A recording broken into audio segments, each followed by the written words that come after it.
হনহনিয়ে রুমে চলে যায়। অরু চরম কষ্ট পেয়েছে ভেবে অনু মায়ের দিকে তাকিয়ে অসহায় মুখ করে বলল, মা, ওরও তো ছোট ভুল করতেই পারে, তাই বলে এতটা কঠোর হওয়া কি ঠিক হবে?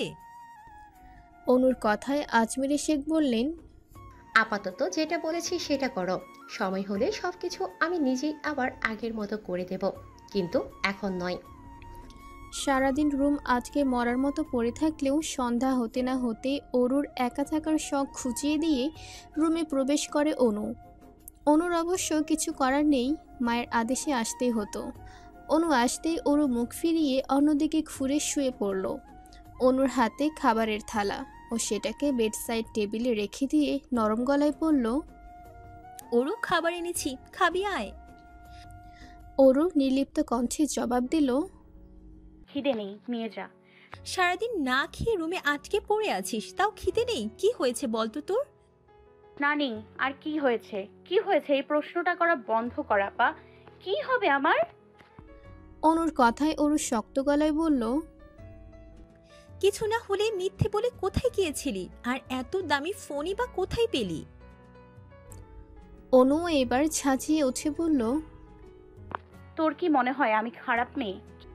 অরু এবার শোয়া থেকে উঠে অনুর মুখোমুখি হয়ে বসে কণ্ঠে দৃঢ়তা নিয়ে বলল, এখন আর মনে হওয়া বা না হওয়া দিয়ে কি যায় আসে? যা করার তা তো মা করেই ফেলেছে। অনুর একটু কথার আছে অরুর হৃদয় কামড়ে উঠল। ওর পরনে এখনও কৃতিকের কিনে দেওয়া সিল্কের পাজামা সেট, মাথার চুলগুলো এলোমেলোভাবে পাঞ্চ ক্লিপ দিয়ে আটকানো, বুকের মধ্যে অজানা আতঙ্কের দল হাতুড়ে পেটা করছে খুব। তবুও একটা শুষ্ক ঝোঁক গিলে বুকের মাঝে সাহস সঞ্চয় করে অরু শোধালো। কি করেছে মা? অনু দীর্ঘশ্বাস ছেড়ে জানায়, আগামী রোববার রাজ তার পরিবার সমেত তোকে দেখতে আসছে। আজকে তোর মা এসে আমাদের মায়ের সাথে কথা বলে গেল। অনুর কথায় অরুর মাথায় যেন আকাশ ভেঙে পড়ল। দুনিয়া দুলে ওঠার মতোই আচমকা ঘুরে উঠল মাথাটা। অরু ভেবেছিল মা ওর জন্য কোনো কঠিন শাস্তির ব্যবস্থা করেছে, হয়তোবা ভার্সিটিতে যেতে দেবে না কিংবা নজরবন্দি করে রাখবে সারাক্ষণ, তাই বলে এমন কিছু। অরুর কল্পনারও বাইরে ছিল এটা। অরু তৎক্ষণাৎ বসা থেকে উঠে দাঁড়িয়ে পড়ল, অবিশ্বাসের সুরে অনুকে শোধালো। কি বলছিস আপা এটা? তুই থাকতে আমি কেন? অরুর কথায় অনুর মেজাজ চড়ে এলো। ও রুষ্ট কণ্ঠে বলল, আমি থাকতে মানি? তুই প্রত্যয় সাহেবের কথা জানিস না? তাছাড়া রাজ তোকে পছন্দ করেছে, আমাকে নয়। অনুর কথায় একটা অসহ্য যন্ত্রণা ছড়িয়ে পড়ল অরুর শরীরে রন্ধ্রে রন্ধ্রে। অকস্মাৎ ফ্লোরে ধপ করে বসে হু হু করে কান্নায় ভেঙে পড়ল অরু।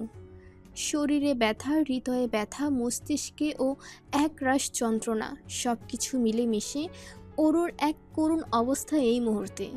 মেঝেতে বসে কাঁদতে কাঁদতে মনে মনে হাজারবার আহাজারি করতে করতে অরু বলল, তোকে আমি কি করে বোঝাই আপা? তোর তোর যেমন প্রত্যয় সাহেব আছে, আমারও তো একজন আছে। সে আমার স্বামী, জায়ান কৃতিক চৌধুরী। আমি বিবাহিত। আমার শরীর মন সবকিছুর দখলদারি শুধুমাত্র তার। আমি তাকে মেনে নিয়েছি, তার ভালোবাসাকে গ্রহণ করেছি। তাহলে কিভাবে আমি অন্য একজন পুরুষের সামনে গিয়ে আইবুড়ো সেজে বসবো কি করে? এই কথার একটুখানি আজও জান কৃতিকের কানে গেলে সব কিছু তছনছ করে ফেলবে সে। সেই সাথে আমাকেও কেটে টুকরো টুকরো করে ফেলবে। আমি এখন কি করব? কিভাবে সবাইকে বলবো যে আমি আমার সৎ ভাই জান কৃতিকের বিয়ে করা বউ? অরু সেই কথা কখন থেকে মেঝেতে বসে শব্দ করে কাঁদছে দেখে অনু আড়ালে দীর্ঘশ্বাস ছেড়ে বলল, এত কাঁদছিস কেন ওরু? দেখতেই তো আসছে, বিয়ে তো আর হয়ে যাচ্ছে না। ভালোই ভালোই সবটা মিটে গেলে তুইও তো বেঁচে যাবি। মা আর তোকে সারাক্ষণ নজরদারিতে রাখবে না। কথাটা শেষ করে কমফোর্টার গায়ে জড়িয়ে শুয়ে পড়ল অনু। অনুর মাত্র বলা কথাগুলো বারবার মস্তিষ্কে পাড়ি খাচ্ছে অরুর। দেখতেই তো আসছে, বিয়ে তো আর হচ্ছে না।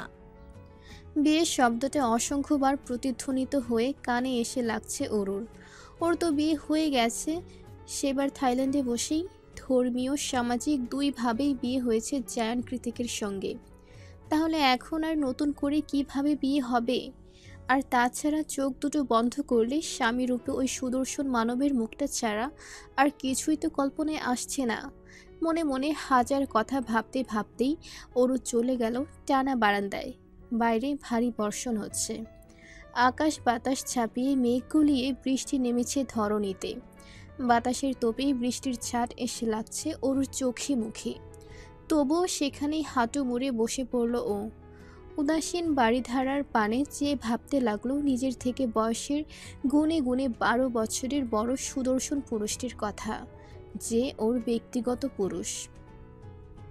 কোনোদিন কি ওরও কল্পনা করেছিল ওর সাথে এমনটা হবে?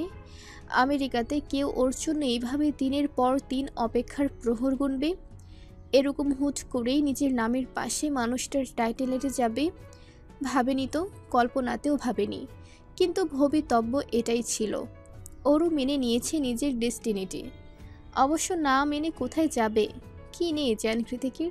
সব চাইতে যেটা বেশি আছে সেটা অরুর প্রতি এক আকাশসম আসক্তি।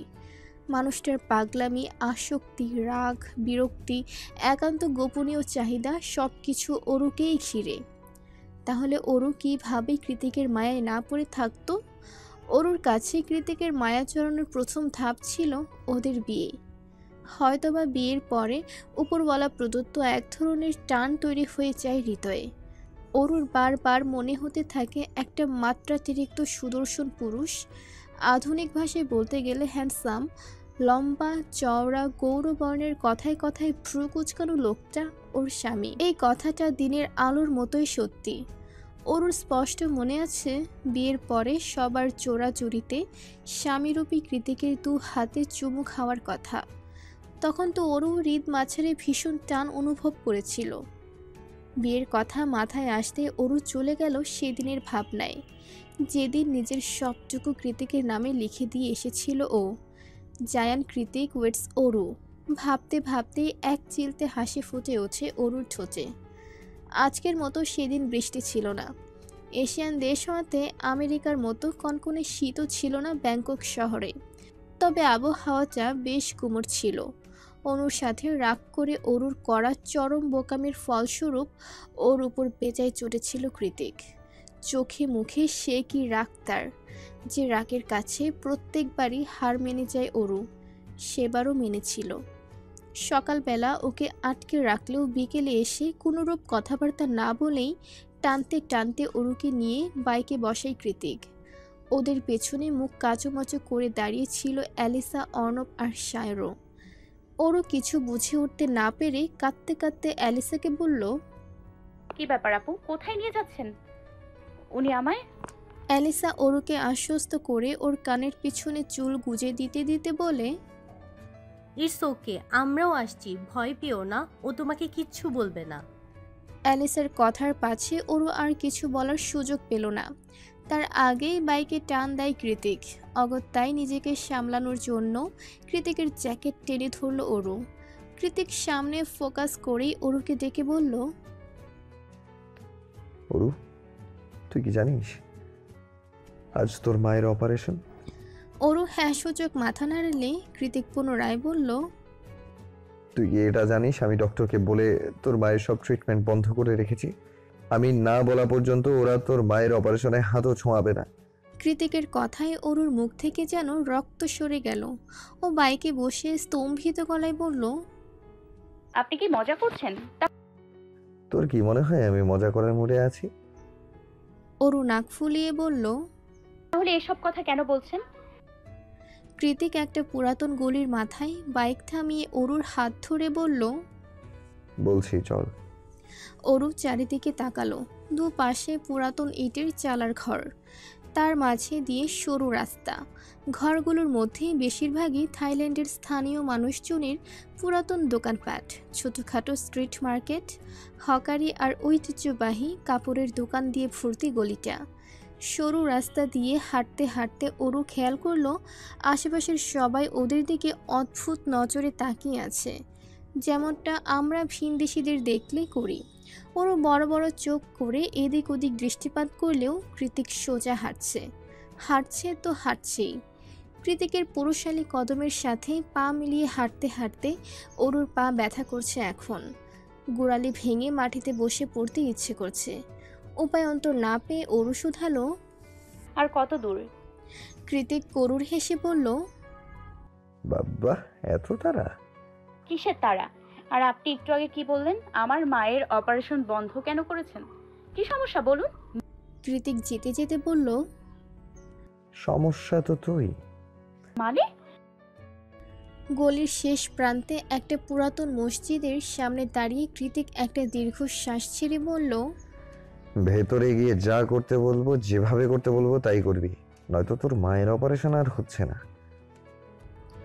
অরু তৎক্ষণাৎ কৃতিকের থেকে নিজের হাতটা ছটকা মেরে ছাড়িয়ে বলল, মস্করা পেয়েছেন? অপারেশন হবে না মানে?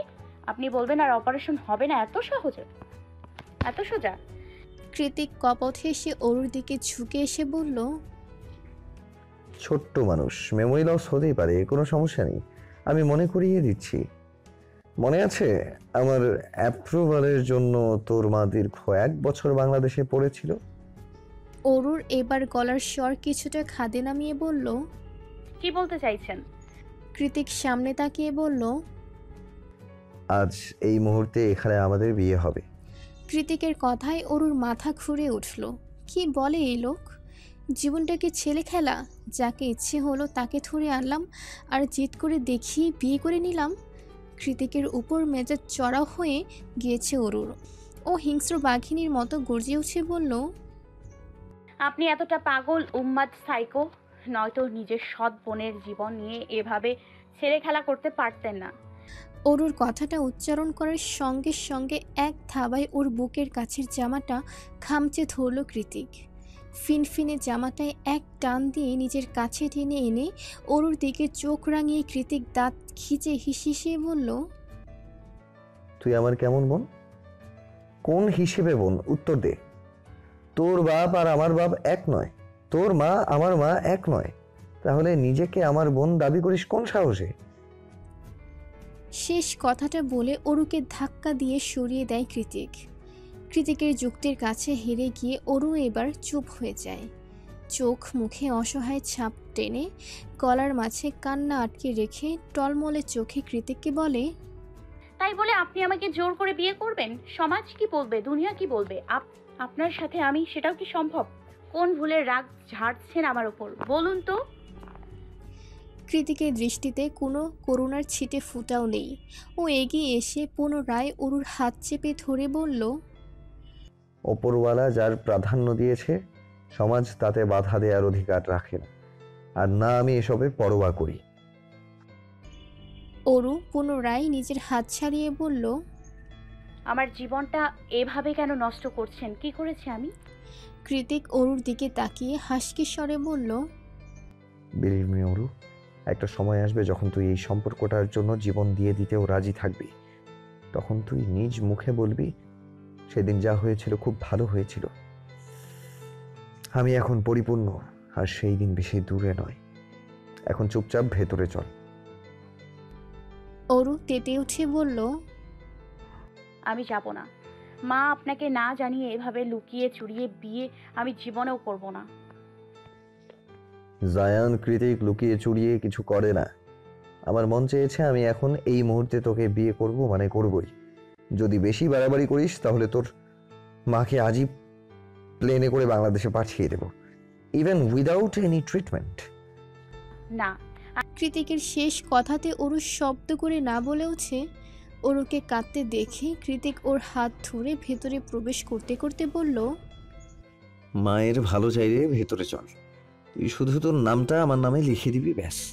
বাকিটা জীবন তোকে সামলে নেওয়ার দায়িত্ব শুধু আমার। অরু কাঁদতে কাঁদতে হেঁচকি টেনে বলল, আগে ডক্টরকে কল করে বলুন মায়ের ট্রিটমেন্ট শুরু করতে। কৃতিক যেতে যেতে বলল, ফোন রিসর্টে ফেলে এসেছি, বিয়েটা হয়ে যাক, অর্ণবের ফোন থেকে কন্ট্রাক্ট করে বলে দেব। ততক্ষণে যদি মায়ের কোনো ক্ষতি হয়ে যায়? কৃতিক এবার হাঁটার গতি থামিয়ে অরুর দিকে তাকিয়ে চোখ পাকিয়ে বলল, আমি বলেছি যখন পরে, তার মানে পরেই। আগে বিয়ে হবে, তারপর সব। পুরাতন ছোট্ট মসজিদটার ইটের চালা ক্ষয়ে যাওয়ার অবস্থা। ধর্মভিত্তিক দেশ না হওয়াতে এই দেশে হুজুর কিংবা মুসলিম খুঁজে পাওয়া বেশ কষ্টসাধ্য। তবুও কোথা থেকে যেন অর্ণবার শাওর মিলে একজন ইন্দোনেশিয়ান হুজুর খুঁজে এনেছে। অরু আর কৃতিক ভেতরে ঢুকতে অর্ণব ঝাঁঝিয়ে উঠে বলল, এতক্ষণ লাগে তোদের? সেই কখন থেকে অপেক্ষা করছি। কৃতিক ভাবলেশহীন কণ্ঠে বলল, বউকে রাজি করাতে দেরি হয়ে গেল। তা তোর লয়ার আর হুজুর কই? কৃতিকের কথায় অর্ণব পাশে সরে গিয়ে বলল, এই যে আমেরিকান লয়ার, যেহেতু তুই ওরও দুজনেই আমেরিকা থেকে বিলং করিস, তাই উনি তোদের রেজিস্ট্রি ম্যারেজটা আমেরিকান কোর্টে তুলবে। অর্ণবের বুদ্ধি দেখে সায়র এগিয়ে এসে বলল, ওরে এই ব্যাংককে বসে আমেরিকান লয়ার কই পেলি তুই? অর্ণব নিজের কাজ ছাড়া দিয়ে একটু ভাব নিয়ে বলল, পেয়েছি, টাকা থাকলে বাঘের চোখও মেলে বন্ধু। সায়র নাক সিকই তুলে বলল, তা এতই যখন টাকা, তাহলে একটা বাঙালি হুজুর ধরে আনতে পারলি না? এ কোন দেশি হুজুর নিয়ে এলি? কথা বুঝি না, কিছু না। কবুল কোন ভাষায় বলবে ওরা? অর্ণব দাঁত কিরমিরিয়ে বলল, আহামক, বিয়ের সময় সব দেশে কবুল বলে, তোর এত চিন্তা করতে হবে না, হুজুর হলেই হলো। তাছাড়া এলিসা মোটামুটি ইন্দোনেশিয়ান ভাষা জানে। সায়র হ্যাঁ সূচক মাথা নাড়িয়ে পাশে সরে গেলে কৃতিক বিরক্ত হয়ে বলল, তোদের গবেষণা শেষ হয়েছে? তাহলে এবার বিয়েটা করি। সায়র ভ্রু কুচকে বলল, তোর দেখি তর্স হয়েছে না জেকে। দাঁড়া, এলিসা ফুলের মালাটা নিয়ে আসুক। অর্ণব লয়ারের সাথে কথা বলে কাগজপত্র রেডি করে কৃতিককে ডেকে বলে। কৃতিক এবার অরুর 5 আঙুলের ভাঁজে আঙুল ছুকিয়ে বলল, আয় আমার সাথে। লয়ারের সামনে চেয়ার দুটোতে পাশাপাশি বসে আছে অরু আর কৃতিক। অরুর নিস্তব্ধ চোখের জলে রেজিস্ট্রির পেপার ভিজে আঠা আঠা হয়ে গিয়েছে, তবুও কলম হাতে নিয়ে বসে আছে সে। অরুর এহেন কাণ্ডে বিরক্ত হয়ে কৃতিক আস্তে করে অর্ণবকে বলল, অর্ণব, প্রাইভেট জেট বুক কর, অরুর মা দেশে ফিরবে। কৃতিকের কথার আগা মাথা অর্ণবের বুঝে না এলেও অরু তৎক্ষণাৎ বলল, করছি, সাইন করছি। চোখের কার্নিশ বেয়ে গড়িয়ে পড়া নোনা জলটুকু হাতের পিঠ দিয়ে মুছে কাঁপা কাঁপা হাতে অস্পষ্ট অক্ষরে অরোরা শেখ নামটা লিখে দিল অরু। অরুর সিগনেচারের পর্ব শেষ হলে কৃতিক নিজেও গুটি গুটি অক্ষরে জায়ান কৃতিক চৌধুরী নামটা লিখে দেয়। সিগনেচার করার সময় কৃতিকের মুখটা ছিল থমথমে আর গম্ভীর। দেখে মনে হচ্ছিল অরুকে নয়, বরং ওকেই অরু জোর করে ধরে বিয়ে করাচ্ছে। তবে ওর মনে চলছিল অন্য সুর। কথা দিয়েছিলাম, খুব বেশি না, একটুখানি বড় হ, তোকে আমি আমার করে নেব। আজ কথা রেখেছি, তুই আজ থেকে আমার অরু, পুরোটাই আমার। রেজিস্টার পেপারে সাইন করা শেষ হলে অ্যালিসা একটা তাজা ফুলের মালা অরুর হাত ধরিয়ে দিল, অন্যটা কৃতিকের হাতে। তারপর মোবাইলের ভিডিও অন করতে করতে বলল, জেকে বুকে মালা পরা। কৃতিক বিরক্ত ভঙ্গিতে বলল, এসবের দরকার নেই এলিসা। দরকার আছে, তুই পরা। অ্যালিসার কথায় কৃতিক অরুর নত করে রাখা মাথার দিকে তাকিয়ে গম্ভীর গলায় বলল, মাথা তোল, মালা পরাবো। সায়র চোখ মুখ কুচকে বলল, সিরিয়াসলি জেকে, তোর বউ হয়ে গিয়েছে মেয়েটা, এখন তো একটু সম্মান দে। কৃতিক এবার সত্যি সত্যি একটা দীর্ঘশ্বাস ছেড়ে বলল, অরু, মাথা তোলো, মালা পরাবো। তোলো শব্দটা বলতে গিয়ে কৃতিকের বোধ হয় জিভ খসে পড়ার উপক্রম। ওকে দিয়ে এসব হয় না মোটেই। এবার অ্যালিসাও পাশ থেকে তাড়া দিয়ে অরুকে বলল, অরু, মাথা তোলো। সবার জোড়াজুড়িতে অরু এবার মাথাটা তুলে কৃতিকের চোখের দিকে চাইল। সেই ঝড় তোলা কামুক চাহনি, চোখ দেখে মনে হচ্ছে না এই লোকটা একটু আগে এত বড় ভয়াবহ কাণ্ড ঘটিয়েছে, অথচ সবার মধ্যে থেকে ফেসে গিয়েছে অরু। অরুর ভাবনার মাঝে ওর গলায় মালা পরিয়ে দিল কৃতিক। এবার অরুর পালা। কিন্তু অরুর মতো এক রত্তি চুনোপুটির মতো মেয়ে খাম্বার মতো দাঁড়িয়ে থাকা গ্রিক গদখ্যাত কৃতিকের লাগাম কি করেই বা পাবে? তাই সহসায় পা উঁচিয়ে আঙুলের উপর ভর করে দাঁড়িয়ে মুখ কাচুমাচু অরু বলল, পারছি না তো। অরুর কথায় অ্যালিসা মুখ টিপে হাসির সংবরণ করে বলল, জেকে কি সমস্যা? তোর বউ তো তোর নাগাল পাচ্ছে না। কৃতিক কিছু না বলেই এবার মাথা নুয়ে দিল অরুর সামনে। তৎক্ষণাৎ ওকে মালা পরিয়ে দেয় অরু। ঠিক সেই মুহূর্তটাই মুঠোফোনের ক্যামেরায় বন্দি করে নেয় অ্যালিসা। এরপর ধর্মীয় মতে ওদের আরও একবার বিয়ে হয়। অরু আর কৃতিক দুজনই কবুল বলে বিয়েটা সম্পন্ন করে।